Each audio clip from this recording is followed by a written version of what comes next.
Welcome back, fellow football fanatics. This is College Football with Sam, and joining us today once again, who has been a recurring guest of ours because Notre Dame just keeps on winning, Joe DeLeone, who covers Notre Dame football on Bleacher Report, also is the co-host of the Ruffino and Joe Show. I highly encourage you all to check out the Ruffino and Joe Show. Just type it, YouTube, Twitter, give them a follow, give them a listen.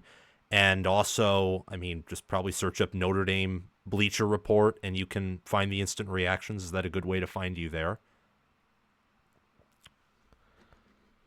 I'm live on Bleacher Report reacting to him. So it'll be fun to react post after the Orange Bowl because I'm actually going to be at the game, Sam. I'm fully committing to going and seeing the Fighting Irish in Miami. So it should be a fun experience. So is your flight like leaving tomorrow sometime? No, I'm in and out. I'm Thursday and then I'm coming back wow. Friday morning. It's too much time to waste goofing around in Miami. Yeah. Yeah, that's awesome. Good for you. It is outside of what the Sugar Bowl was. It's going to be now the biggest postseason game in Notre Dame football 21st century history outside of like maybe the BCS one back in 2012 when they played Alabama. So yeah, guys, check out Joe DeLeone via Twitter. You can search up his name or search up the Ruffino and Joe Show. Also search that up on YouTube. Give him a sub. And, of course, you can just look up Notre Dame Bleacher Report, and you'll find him pretty easily. Also, make sure you like, subscribe, and hit the notification bell on here. I know many of you watch the show but aren't subscribed, so please do that. Actually, at halftime of the Orange Bowl, also halftime of the Cotton Bowl, we will be doing a giveaway for the channel, a $20 Visa gift card that you can spend on anything, and also a $20 gift card in addition to that for my merchandise store. All you have to do is comment down below. You can even comment like a number or a period if you feel lazy, but I'd like you to comment your thoughts on this video to enter the giveaway. And if you want to support the channel in any way, the link to do so, Patreon page, merchandise store, and also the link to the Discord server is in the description and also down below in the pinned comment. But before we get to the Orange Bowl, give me your brief thoughts and recap of the Sugar Bowl, anything that surprised you, anything that you expected to happen. What did that game also feel like for you as a Notre Dame fan?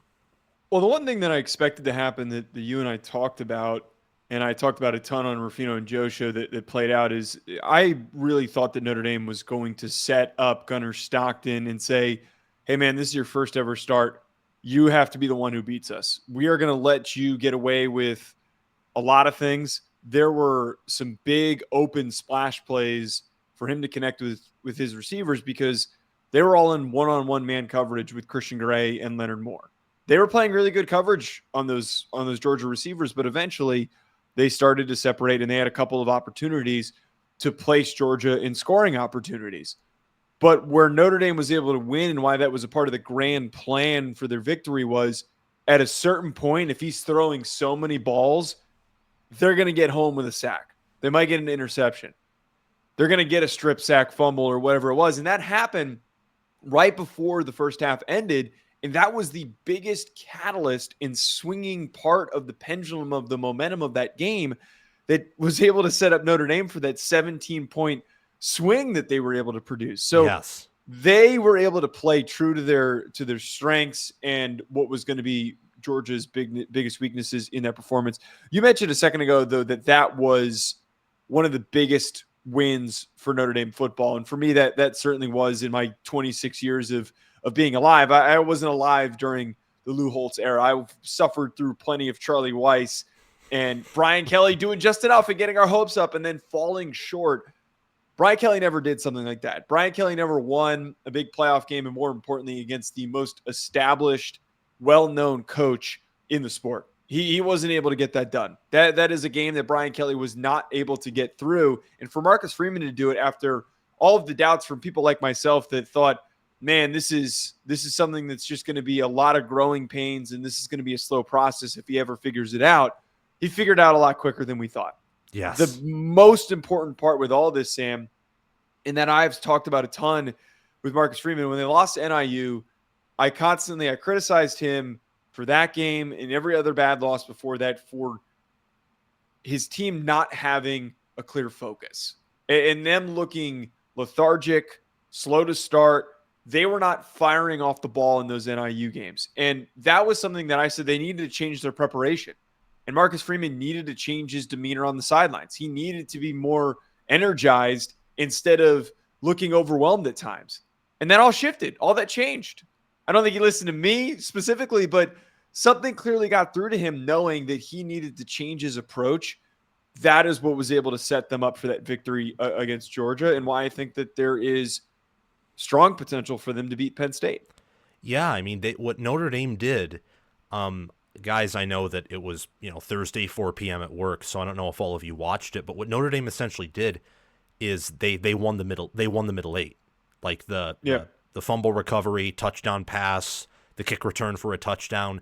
They won the middle eight, and while Georgia, from my perspective, won the rest of the game, Notre Dame kept them out of the end zone. They kept a lead on them, and they just played to their identity, and they won. And it was a big win. And the fact that in my view, Marcus Freeman outcoached Kirby Smart was the real icing on the cake. It wasn't just a victory full of, Notre Dame committing coaching malpractice, but their roster carried them through it. No, Notre Dame actually outcoached Georgia, which I think is the biggest sign of future success that can be seen with this program. Right, that's the biggest thing that needs to be talked about. And for anyone who's listening and thinking, like, what the hell are you talking about? Outcoached Kirby Smart. I think that that's played out in the singular play where it was 4th and 1, run out the punt team, and then sudden change, bring out the offense, snap the ball when somebody jolts. I know Jadarian Price kind of swung his body a little bit, but the refs didn't see it. I don't care. But to try something like that is incredibly ballsy, and to be able to pull it off to the point where Kirby Smart was making excuses in the postgame claiming that, he thought that according to the SEC refs, that's not a rule that he can do. And I believe I don't know if he got community noted but somebody corrected him and pointed out that that's not a true premise for officiating. That is a exchange that happens in the sport of college football. It just seemingly doesn't happen in the SEC enough for Kirby Smart to have been exposed to that. So the out-coaching comes down to small things like that. And that's why I think I've been asked multiple times in guest appearances so far, who is the better coach in this matchup for the Orange Bowl? And I've said Marcus Freeman. Yes. I have said that Marcus Freeman has the edge by showing things that he did in this game against Georgia and how prepared they were for that matchup compared to James Franklin, who's done some great stuff with Penn State. But let's be honest with ourselves.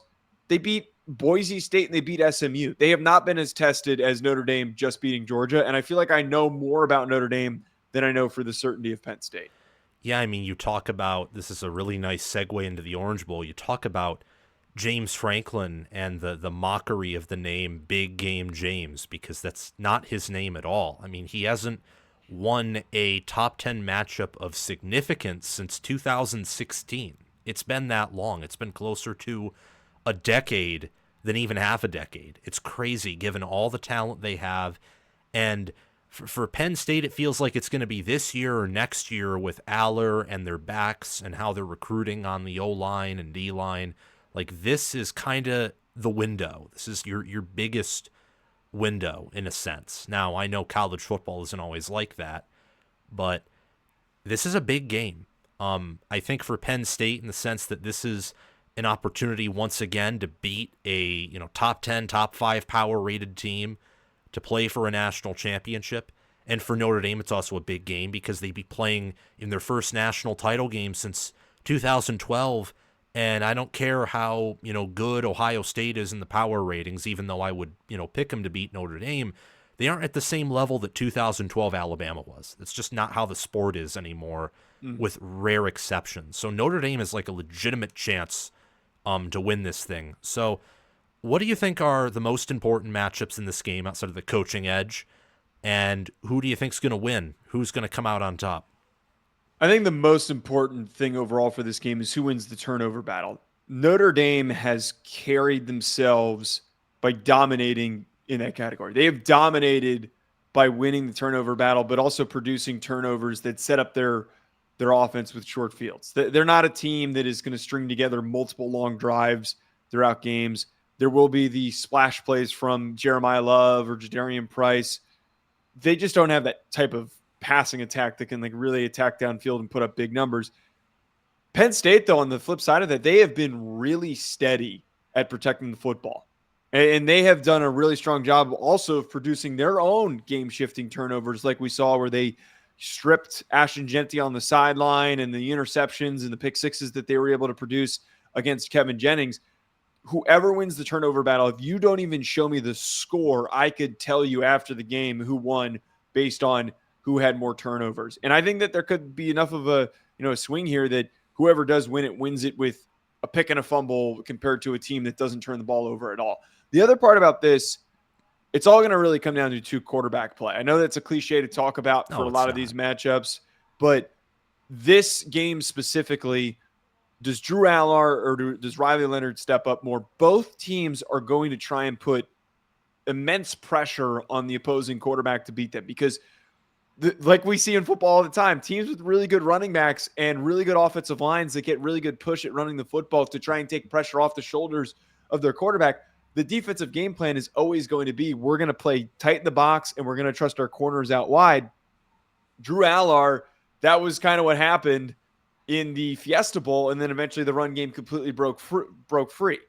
Riley Leonard doesn't need to be the same level of passer as Drew Allar in this game. Riley Leonard just needs to go out there and he needs to scramble. He needs to pick up those extra yards on 3rd and long like he did against Georgia. He's done a much better job down this late stretch of the year compared to the beginning of the year of having that level of awareness and then just finding Mitchell Evans and Jordan Faison. Drew Allar, though, he needs to make those big splash plays. They're going to give him those opportunities. There are going to be those plays for him to connect with his receivers on the sideline, kind of like what happened with Boise State. But the problem was in that Boise State game, we saw that his ball placement was inconsistent. It was a bit erratic. He is a tremendously gifted quarterback prospect who I think is going to go on to possibly be the first overall pick in the 2026 draft, but he's still developing. That accuracy still isn't 100% there. So the success is going to come from which defensive coordinator can put the most pressure on the opposing quarterback. Yeah, absolutely. And, cliches are cliches because they're annoying, but they're true. And I think in a game like this, both quarterbacks don't have to be Superman. I think if they play Ohio State in the national championship, maybe. But with how both of these teams operate, I think just minimize mistakes, pick up yardage, make the dink and dunk throws, and then, especially if you're Aller, because you don't have Leonard's mobility, hit one deep ball or two and kind of make Notre Dame question their secondary a bit. I think that Notre Dame's outside rushing attack versus Penn State's second level tackling is a huge part of this game, because Penn State has struggled a bit regular season, a little bit against SMU. Didn't really see it too much against Boise State because Boise State isn't super talented outside of Ginty, but they've struggled at linebacker, at DB, at tackling in the second level. If you can get past their D line, you have a lot of opportunity. And Notre Dame averages 6 yards per carry in large part because, as you would know, Love and Price get these, big splash runs. It's not always 5 or 10 yards per carry every time.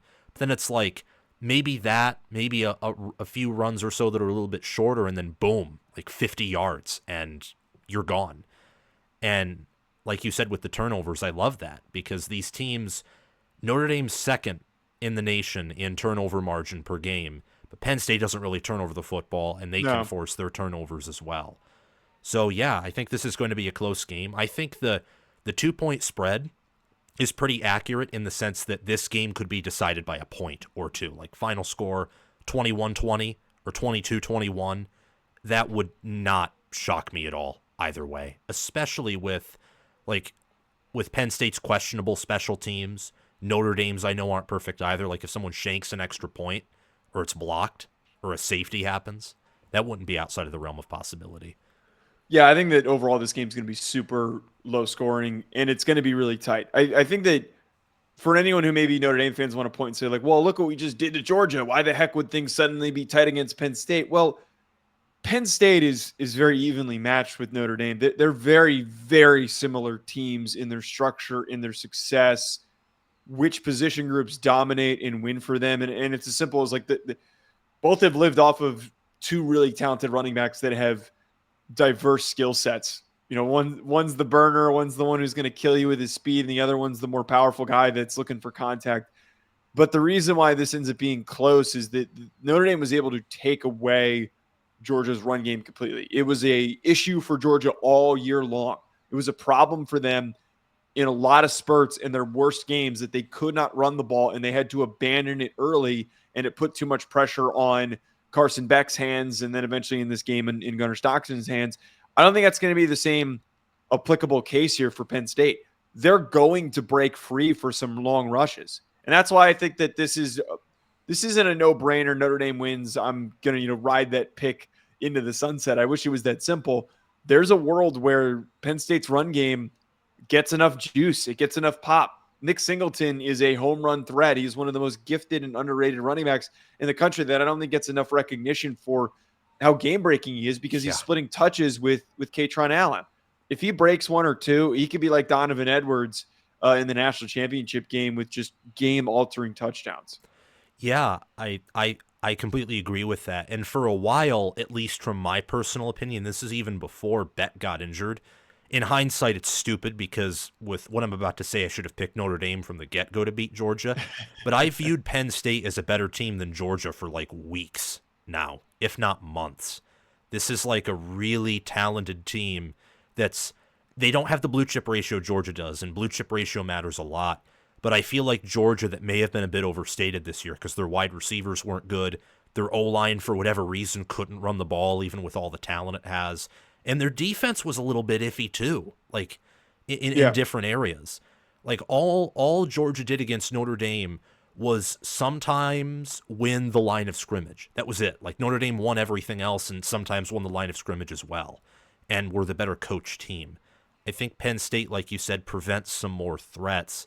And Notre Dame fans have said that I'm hating a little bit, but that's why I'm picking Penn State here. But okay, good. I was going to ask. So you picked Georgia and Indiana. I was about to say, if you picked Notre Dame, I don't know if I could talk to you anymore, Sam. I got to be honest. No, I'm trying to be consistent because I think there are some things with Notre Dame that can be exposed. But I also want to add that my opinion of the program has changed very positively. And in part why I'm also picking Penn State here is I think they are better than Indiana and Georgia. And I've had that opinion since the beginning of the playoffs. So Marcus Freeman, guys, in these coming seasons is building something that I think is going to be very deadly in college football. Yeah, I'm all the way back in on Marcus Freeman. That's kind of like my big final takeaway from, even if they lose this game, the recruiting's there. A lot of the top performers for this team are young guys. They're freshmen. They're true freshmen. There has been a need to dig deep in the depth of this roster because of the amount of injuries that they've suffered to, with premier players that they lost all over their offense and defense. And it started at the beginning of the year with Charles Jagasaw, who's supposed to be the next great Notre Dame offensive lineman. And here comes Anthony Knapp, who had a really great season for a true freshman lineman. So there's so much upside for this team to get back next year, assuming, if it's Kenny Minchie, Stephen Jelly at quarterback, that there's a way to pick up steam. There's just so much momentum and ability to build off of this with Notre Dame being in the national spotlight and being talked about as much as it is. Yeah, and like Benjamin Morrison, for example, goes down. And what was his replacement? Christian Gray? Yeah. Oh, no. Christian Gray was the other starting opposite corner, and he had a really good start to the season. And then Leonard Moore was the true freshman 3-star. We're the 3-star kid who stepped in and has been playing like a former 5-star. Yeah, exactly. Like it's been all next man up for Notre Dame. It's been very admirable, and the fact that so many young players are going to be back next year and they've been recruiting at a high level, it is very optimistic. At the end of the day, for me, I wouldn't be shocked at all if Notre Dame wins because they have the coaching edge. They have the special teams edge. They've been better at producing turnovers, and in a close game, it could matter. But I think that Penn State with, Tyler Warren, I'm assuming Carter's going to play. And also their passing attack, which is better than Notre Dame's, and they have that rushing offense and a statistically better rushing defense. I just think enough roster things go Penn State's way to eke out with like a 24-20 win. That was my pick. Just very close, very competitive, back and forth. Hey, I'm not going to push back. I'm not going to push back. If Notre Dame wins, you will be one of the first people to hear from me in thanking you for picking Penn State. Well, I will be glad to be thanked for that. All right, guys. So thank you all so much for watching. Remember to like, subscribe, hit the bell, comment your thoughts down below, and check out the Ruffino and Joe show. Again, just search that up on YouTube and Twitter. And yeah, they run a great operation over there. So thank you all so much for watching, and I will see you guys soon. Go Nittany Lions and go Fighting Irish. Thank you so much for watching. Remember to like the video and subscribe to the channel, and also hit that notification bell so that way you can get notified when new content from College Football with Sam drops. I appreciate you very much, and also share the video around to others who you know enjoy the sport of college football and love it as I do and as you do, and comment your thoughts down below so that we can have a conversation, because I want to know what you are thinking.